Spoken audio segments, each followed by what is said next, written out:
Alors, vous connaissez tous le classement Forbes des personnalités les plus riches au monde. Il sort généralement en avril. Donc là, nous sommes au mois de mars.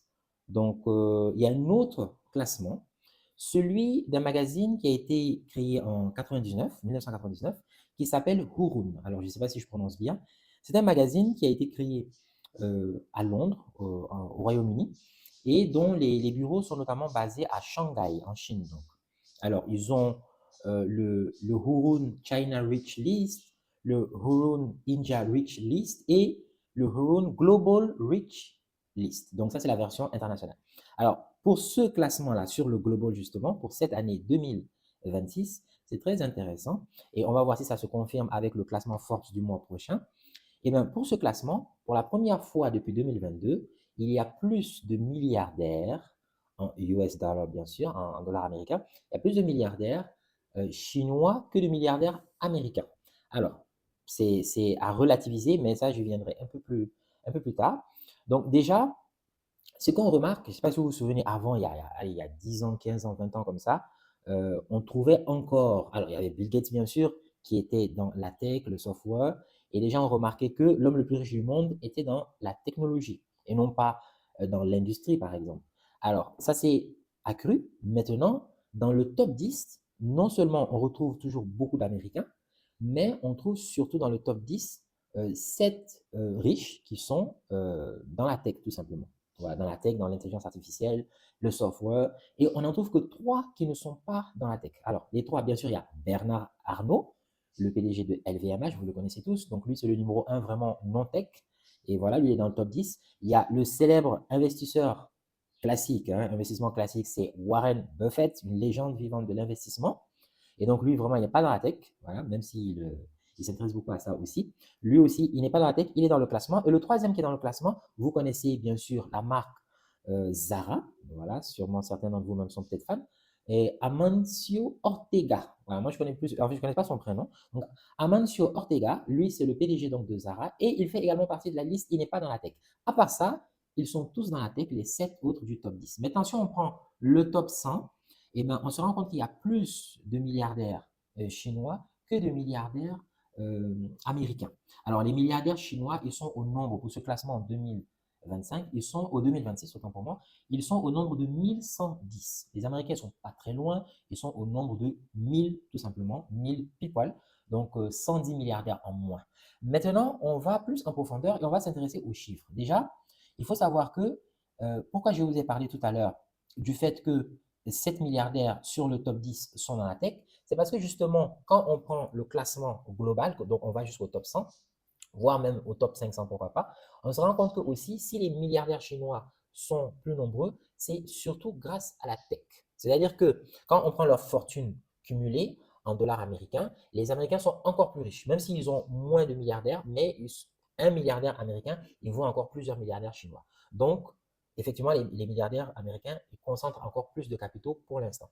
Néanmoins, cette percée des Chinois en nombre de milliardaires, c'est surtout dû à la technologie, à l'intelligence artificielle notamment. Par exemple, le premier milliardaire chinois, il a une fortune de 79 milliards de dollars. Ça reste relativement peu par rapport à des milliardaires américains, que ce soit celui de Mark Zuckerberg, que ce soit Jeff Bezos, que ce soit bien sûr le plus riche d'entre eux, qui est lui maintenant, je pense qu'il est valorisé dans les 600 milliards maintenant, et il va petit à petit vers les 1000 milliards, qui sont le trillion, je ne sais pas, c'est comme ça on dit, un trillion de dollars. Donc ça, c'est bien évidemment Elon Musk, Tesla, SpaceX et autres. Mais on voit que 79 milliards, ça reste peu par rapport aux Américains, mais quand même, il a gagné 19 milliards en une seule année. D'accord? En une seule année, il a gagné 19 milliards de dollars américains. D'accord? Et donc, lui, c'est qui? C'est tout simplement Zhang Yiming et c'est le PDG d'une entreprise aussi que vous connaissez très bien qui est ByteDance. Et même si vous ne connaissez pas ByteDance, vous connaissez bien évidemment l'application qu'il édite qui n'est autre que TikTok. Voilà, donc, ByteDance, c'est eux qui éditent TikTok et leur champion, ben, il a une fortune de 79 milliards de dollars et il a gagné 19 milliards en une seule année. Il est dans le classement et c'est l'homme le plus riche de la Chine et il est dans la tech. Vous voyez? Donc, tout ça, c'est pour dire que s'il y a une percée des Chinois, c'est grâce à la tech, c'est grâce à l'IA notamment, parce qu'on dit tech en général, mais IA de façon spécifique. En particulier, c'est vraiment l'IA qui explique ce type de percée-là des Chinois. Mais même les milliardaires américains, s'ils sont là où ils sont, c'est aussi consolidé grâce à l'intelligence artificielle. Donc, l'intelligence artificielle, vraiment, actuellement, elle est le principal moteur de croissance et le principal moteur d'investissement de capitaux. Voilà, donc l'intelligence artificielle, actuellement, on parle d'une bulle qui va éclater, qui ne va pas éclater, on ne sait pas trop ce que ça va donner, mais l'essentiel, c'est que pour l'instant, avec l'intelligence artificielle, les Américains font des prouesses, mais les Chinois aussi se défendent et sont en train de rattraper leur retard. Il faut savoir que il y a, selon ce même magazine, La Hurun, leur PDG, il dit qu'il y a en fait 2 nouveaux milliardaires chaque jour. C'est un record absolu. Chaque jour, il y a 2 nouveaux milliardaires chinois qui sont 2 nouveaux milliardaires chinois qui intègrent la liste chaque jour. Chaque jour. Donc, au moment où on se parle, le magazine est sorti le 5 mars dernier, ça fait déjà 4-5 jours. Donc, déjà, rien que la liste n'est déjà plus d'actualité. Ça veut dire qu'il y a déjà 10 milliardaires de plus qui ont intégré la liste qui ne faisait pas partie de la liste, déjà. Donc, la liste n'est même plus d'actualité en 5 jours seulement. Donc, c'est pour vous dire à quel point cette histoire d'intelligence artificielle, ça va trop vite. On va jamais le dire suffisamment. Ça va trop vite. L'intelligence artificielle, ça va vite au niveau des LLM, au niveau donc des modèles. Ça va vite également sur tout ce que ça impacte. Ça impacte la géopolitique, ça impacte l'entrepreneuriat, bien entendu, ça impacte la santé, l'éducation, l'emploi. Voilà, ça impacte absolument tout.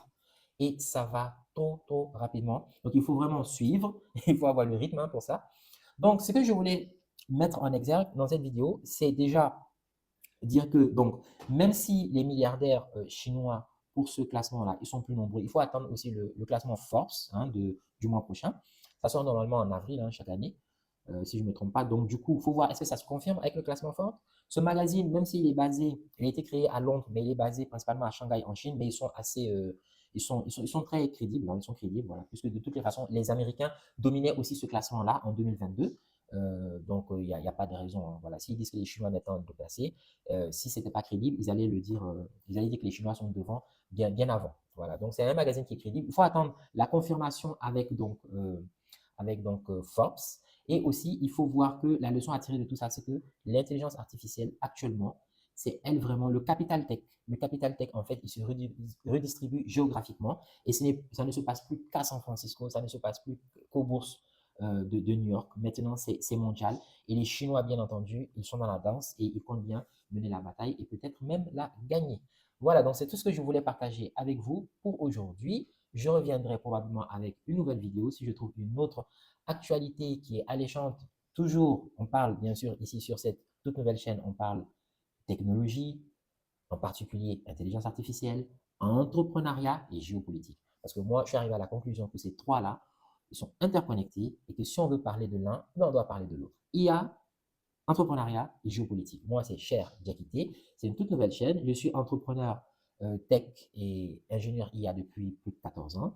En description, tu trouveras, que ce soit la description de la vidéo ou même mieux même de la chaîne, tu trouveras tous mes coordonnées et ceux aussi de mes différentes applications, de ma plateforme et de toutes les autres applications IA et iPowered que j'ai développées. Et tu pourras trouver ton bonheur là-dedans. Donc, donne-moi de la force, donne-moi du courage. J'espère que tu vas apprécier. Donc, si tu as apprécié, pour me le montrer, like, partage, active la cloche. On est ensemble, on ne se lâche pas. Je reviens avec d'autres actualités et essayer de vous apporter le maximum de valeur, partager avec vous mon expérience sur toutes ces années gratuitement et je pense que vous allez apprécier. Allez, ciao, on se dit à très bientôt.